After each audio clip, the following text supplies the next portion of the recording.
Alright, good day. Ayan, meron tayo ditong customer. Ayan, H100. Ayan. Ayaw kumarga yung kanyang kanito, battery. Ayan, natanggalan natin yung kanyang alternator dito. Mamaya pakita natin kung paano ikabit naman. Dito ang kanyang alternator. Ayan. Yun, ayan, ito ang kanyang alternator. Yung carbon brush niya, ayan, hindi naabot dito sa kanyang armature. Ayan, papalit tayo ng bago nito. Alright, let's go. Alright, ayan, napalitan na natin ng carbon brush. Ayan, nakabit na natin. Madali lang magbaklas nito at magkabit.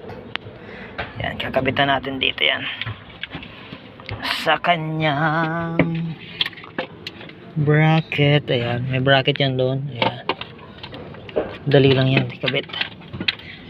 Yan lang yan. Ayan, sisintro-sintro lang natin yan dyan.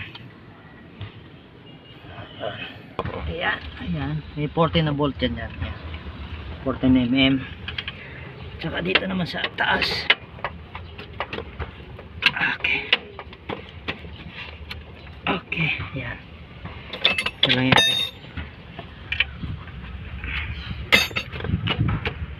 Okay, tikas ah. Yun. Yan, yan, yan. Ayaw, kunti pa.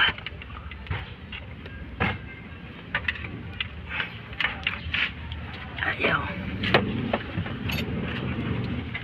Okay.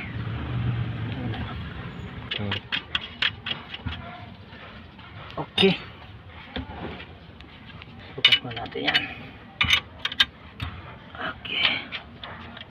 Pitan muna natin yung nasa ilalim.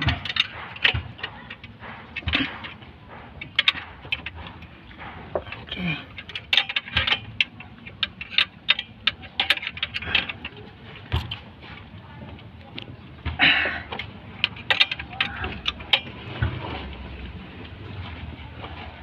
Okay, right. Saka ito.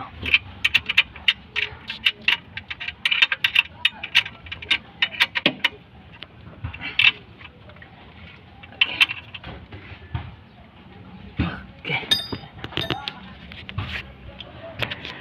Yan. Yun yung nasa kaya na yun. Yung tensioner niya na yun. Merong size 17 yun na bolt.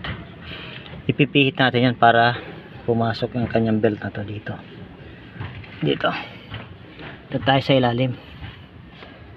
Alright. Yan, naka-play na yan. Alright. Ayan. Ito size 17 to. Pipihit na lang natin pakaliwa. Yeah. Para makapasok yung belt. Yan. Ayan. Di-ayos mo, pre. Okay na yan. Higit lang, di-ayos dito sa ilalim. Sa ilalim lang. Yan, yan.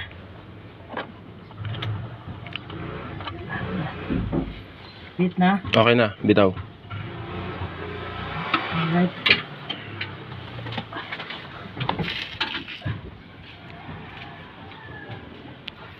Yan, kabit na natin. Ayos na yan.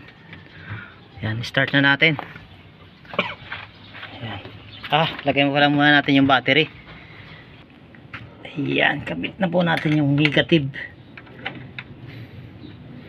Negative ng kanyang battery. Okay. Right. Sus. Find positive. Okay. Alright. Yan. Start natin. Start. Yan. Tingnan natin kung okay na. Yun. Tapasin yung alikabok. Alright. Thank you.